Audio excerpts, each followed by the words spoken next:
Welcome to Slip Lesson 99 for the 5th grade. We're almost there. We're almost the big number 100. However, today we want to look at decimals. And we've played around with decimals a little bit, but what we're going to do in the next few lessons is we're going to be looking at decimals and understanding, how decimal places work, how to make sure that when we're adding and subtracting decimals, we definitely get the right answer because we follow some very, very important steps. So let's take a look at this.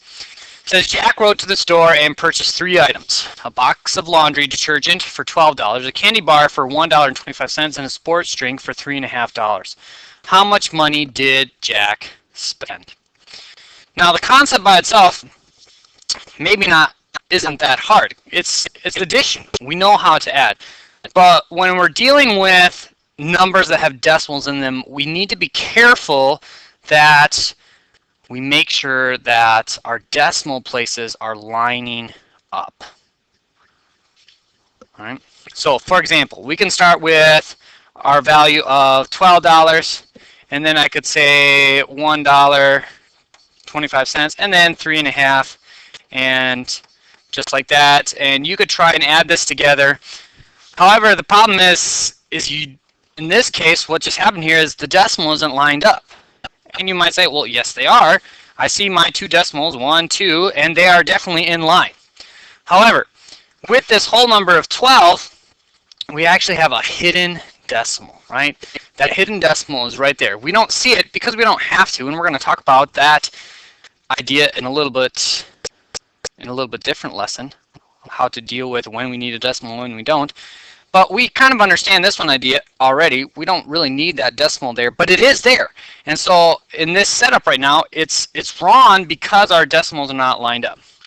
However, if we were to write the problem like this, now our decimals are correctly lined up. We understand that the $12 really could look like this idea right here, with a decimal point and then 2 zeros behind it. Just like our 350 or 3.5, 3.5 is 3, and we could even add another 0 right here just to make sure we have place values to cover things up, to cover all the concepts. But now that we have everything, now we can properly add. So this concept right here is no good because the decimals weren't really lined up. But now we're all lined up, and we go 0 plus 0 plus 5 gives us a 5. 0 plus 5 plus 2 gives us a 7. Decimal goes straight down. And then 2 plus 3 plus 1 gives us a 6, and our 1 goes down for a total of $16.75. And so we have that idea.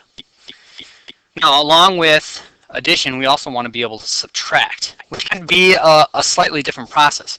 Here we go. It says the relay team ran a 4x100 meter in 53.9 seconds.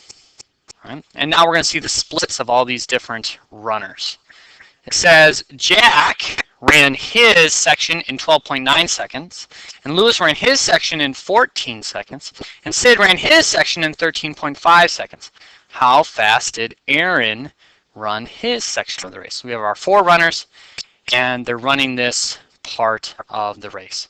And so to do this, we need to start to subtract things. And as we subtract, we need to make sure we're lining up our decimals again.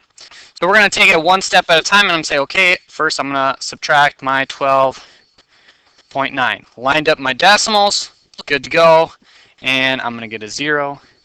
Decimal goes straight down. I'm going to get a 1, and I'm down to 41 seconds. Now I can take my second number, and it says 14 seconds, so now I'm going to subtract 14. And we can just understand that the decimal is right there waiting for us.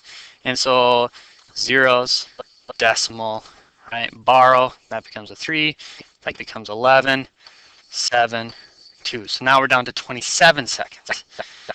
And our next number was 13.5, right?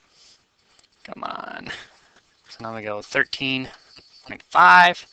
And we're going to subtract here. And we need that decimal back in here, right?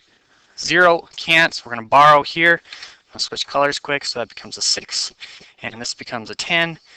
And we get a 5.31. And that becomes our time.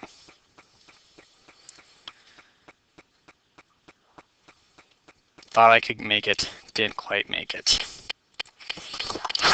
Didn't quite make it to the end of that problem. We finally figured out that we were down to 13.5 seconds, and we were basically right here with our label, and then going back up to our original problem and saying how fast did Aaron run? He ran in 13.5 seconds.